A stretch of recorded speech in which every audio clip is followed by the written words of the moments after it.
یو ساده سړی ساده مسلمان په دې پوهېده چې شراب حرام دي.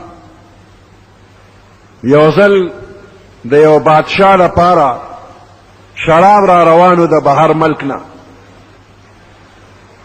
او یو سل چاټې وي چې دا و بادشاه او د بادشاه ملګري به دا خاص شراب څکي.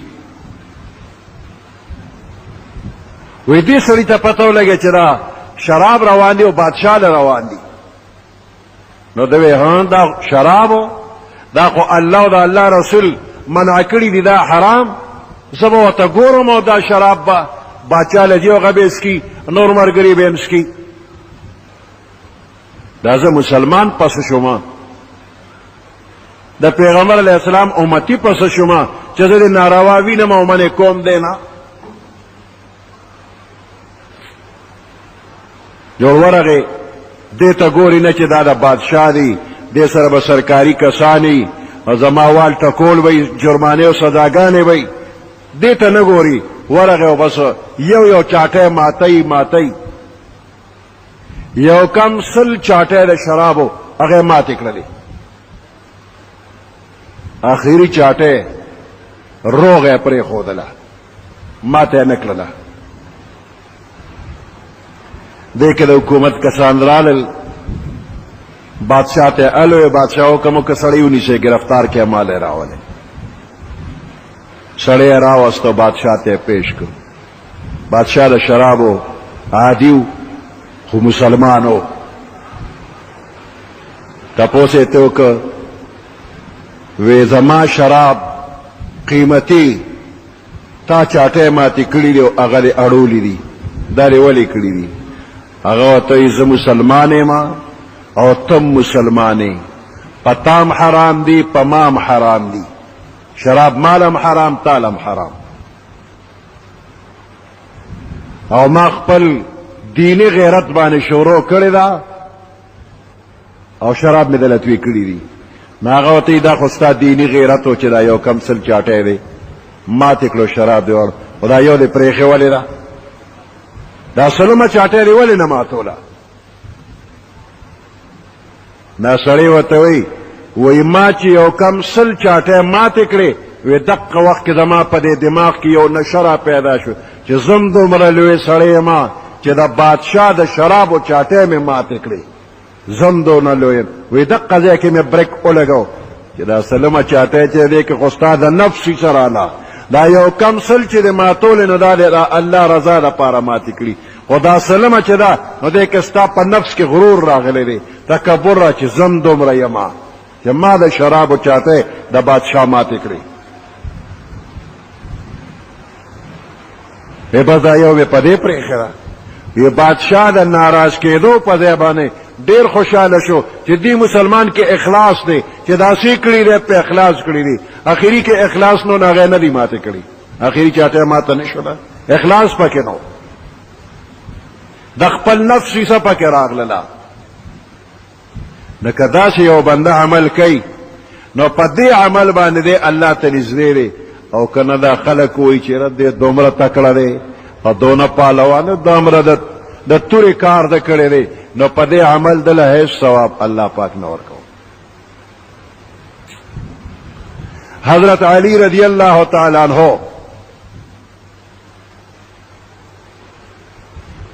د یو کافر سره میدان جنگ کې انخته دی، او آخر کې کافر را اوپرځاو او د پاسه پې ناست دی او توره ورسره ده او سټ ترې نه پرې کوي.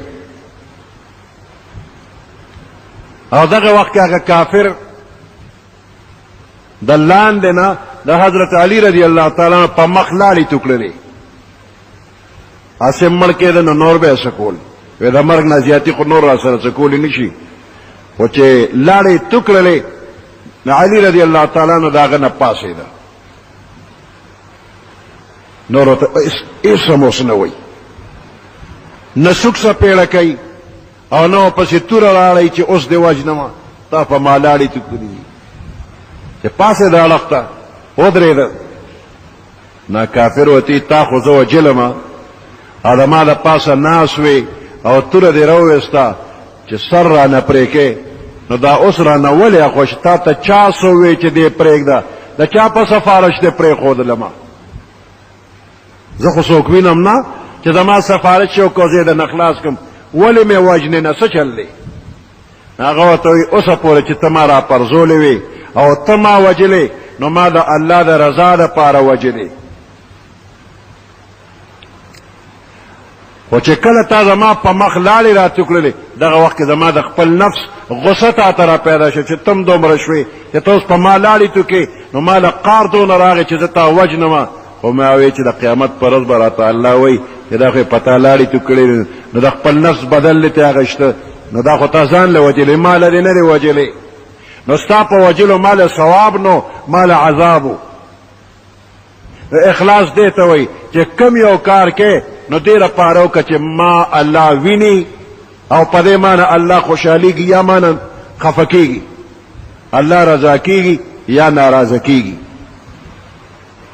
ان تعبد الله کأنک تراه هر څه عبادت چې کې نو داسې وکړه لکه چې ته الله ویني او فإن لم تكن تراه فإنه يراك که ته نه وینې نو تا خو ویني نو معمولی غوندې کار چې په اخلاص باندې په نیک نیت باندې وشي د غر نه به زیات شي او که د غر نه غټ کار دی او که اخلاص در کې نو دغه عمل هیڅ شی نه دی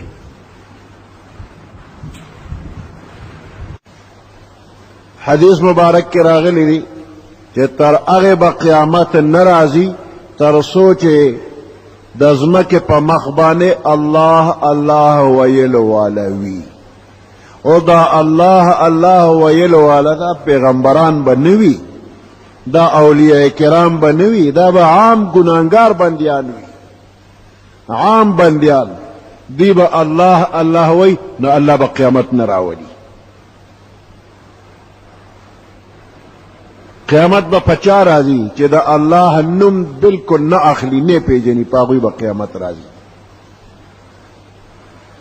د قیامت نه مخکې یو هوا به راوالوځي او د هغې هوا سره چې دا کم مؤمنان دي د دوی په ترخ کې داسې یو ګرمکه شانتې به راوخېږي یو نری دانه او د هغې سره دا مؤمنان به مړه شي او دا بدن خلق به ګور کفن وغیره هر څه په ښه طریقه به خدمت وکړي نو مؤمنان په قدر په عزت باندې دفن شو او خالص کافر چې د الله نوم نه پیژني هغه پاتې شي داسې کافر چې الله نه پیژني دې ته دهریان وایي کمیونست ورته وایي خدای نشته نه هغه خلک به پاتې نو دا قیامت په کمیونستو به راځي په دهریانو به راځي ګوره الله الله ویلو والا که ډېر هم ګناهګار دی خو د دوی د مخه به دنیا ودانوي نو الله د دې یو لفظ د الله هم قدر کوي یو بت پرستو د بت عبادت به کو او د خپل بت نه به خپل حاجتونه غوښتل یو وخت ورته څه تکلیف پېښ شوی نو ټوله شپه هغې بت ته تېره کړله سجدې به یې ورته کولې او ورته یا صنم یا صنم یا صنم بت ته اواز کو نو بت خو اوري نه او که واومري نو کار هم نه کوي خو دې لګیا دی او ټوله شپه ورته وایي چې یا صنم او یا صنم داسې د اخر شپه کې پې پرکالي راله خوب والا ورغې نو په هغه پرکالی کې یا صنم په ځای خولې له رالل یا صمد یا صمد اوس صمد د الله نوم دی یا صمد نو یې په دغه وخت کې چې ده وی یا صمد یا صمد نو غیبي آواز ورته راغی لبیک یا عبدی لبیک یا عبدی ای زما بنده حاضر یم ووایه څه غواړې الله ورته آواز کوي لبیک یا عبدی وی الله تعالی پاک فرشتے گویا شو کہ یا اللہ دے بدبخت خو ټوله شپه یا صنم وی اوس خو په غلطۍ کې ده وی چې یا صمد یا صمد بت ته لګیا دی چې ای بوته یا بوته یا بوته دغه ورته وایي یا صنم. خوب ورغلی دی او په پړکالی کې ووایي چې یا صمد یا صمد. نو تا وله دونه زر آواز ورکړه چې لبیک یا عبدي. وی الله پاک فرشتو ته وویله چې د ټول عمر تېر که په یا صنم یا صنم، هغه آواز ورنکه او ما ته په غفلت کې یا صمد ووی، نو چې زه آواز نه ورکوم نو زما او د بوت په منځ کې څه فرق شو؟ بوت هم آواز نه ورکوي، زه هم آواز نه ورکوم. نو زما په دې کې خو فرق دی. نو چې ما ته په غلطۍ هم آواز کړی نو ما ورته چې لبیک. الله خپل رحمت متوجه کړ. الله د دې غفلت د دې نوم هم د قدر وکړ چې ما ته خو آواز کړی دی یا صمد یې راته ویلی دی. الله د خپل نوم د بنده په خولې چې د الله نوم راغی د هغې یې قدر وکړ. ان الله شاکر علیم.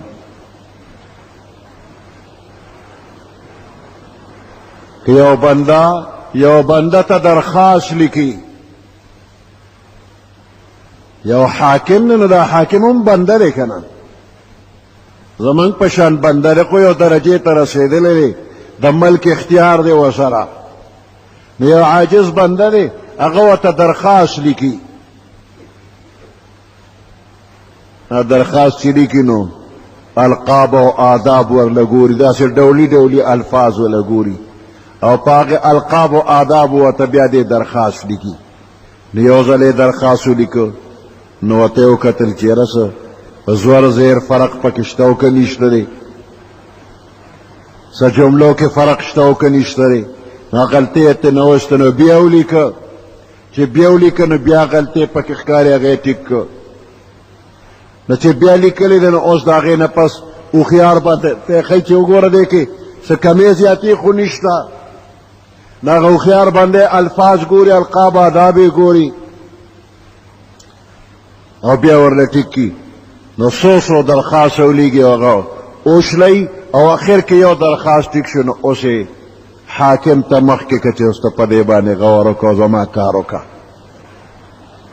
داسې خو به څوک نه کوي که نه چې یو درخواست ولیکي او ټولې غلطۍ پکې وي، هغه حاکم له افسر له ورکړي چې دا غلطیان هم ټیک کړه او زما دا کار هم وکړه. داسې څوک نه کوي. او حاکم هم چې هغه درخواست وګور چې غلطیان یې پکې وي دا واپس که بل ولیکه.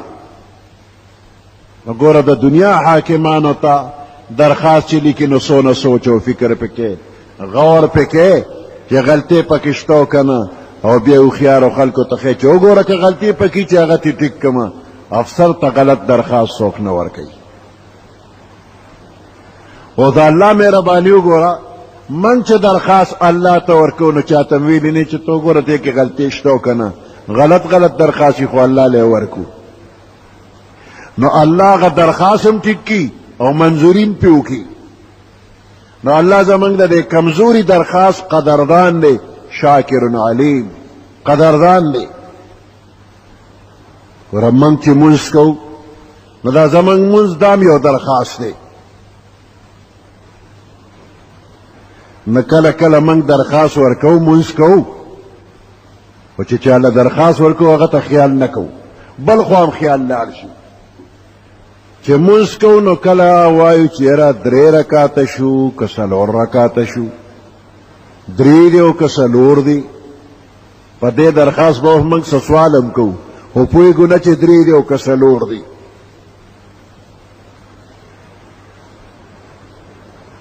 نو لکې به همدا راشي چې یاره دا مونځ به پرېږدو 3 دی او که 4 دی، بیا به یې د سره کوو. چې پوره مونځ وکړو 4 رکاته مونځ کوو او په دې د الله نه سوال کوو نو دا مونځ به ورته د سره کو چې پوره یې کو. نو الله وایي نه نه داسې مه کوه، 3 دی او که 4 دی د سره کوه یې ما، یقین دې په کوم اړخ دی. نو په یقین باندې کار وچلوه. نو یقین مې نه راځي چې 3 دی او که 4 دی. نو الله وایي 3 خو دي خو 4 کې دې شک دی، زه 3 یې حساب کا. نو چې 3 حساب شو او شاید چې دا 4 رکعت دی، نو په 4 رکعت خو قاعده فرض ده.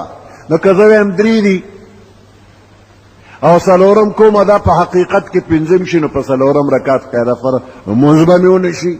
نو الله وایي زه 3 حساب کا خو قاعده واپسې وکړه الله ته خو معلوم دي چې درې دی او که څلور دی، خو ما ته نه دي معلوم. الله وایي زه ځان ته درې حساب کا، خو په دې درېم رکعت قاعده ځکه وکړه چې ستا یقین پوره نه دی، که نو که دا څلورم وي نو په څلورم قاعده فرض ده، نو په دې رکعت قاعده وکړه. نو پسې یو بل هم وکړه چې شک دې وجود چې اوس څلور شو، نو بیا هم قاعده وکړه. آخر کې سجده سهو وکړه. دا درخواست ما ته فروغ درخواست منظور دی، اگر چې کنډم دی تا ته یقین نه دی، کنډم دی، خو په دې کنډم درخواست درله کار کومه. نو ګوره عمل هم کمزوری دی، او دا خپل هم پې شک راغی، پنچر هم پې ولګولې، ټاکې ماکې هم پې ولګولې، خو په دې درخواست هم دله کار کوم. ان الله شاکر علیم. الله زمونږ د دې کمزورې د ټوټه پوټه عمل قدر کوي او کار پې راله ډېر کوي. نه الله وایي زما دا نعمت ما تاله درکړی دی او ستا د عمل زه قدر کوم، نو زما د ورکړې چې ما تاله کوم انعامات درکړي وي ته د هغې قدر وکړه او ته شکریا وکړه. فاذکروني اذکرکم، ما یاد که نو زه به تا یاد کم، ته ما یاد کا زه به تا یاد کم. او واشکروا لی ولا تکفرون، زما د نعمتونو قدر وکړه، ولا تکفرون، زما د نعمتونو بې قدري مه کوه.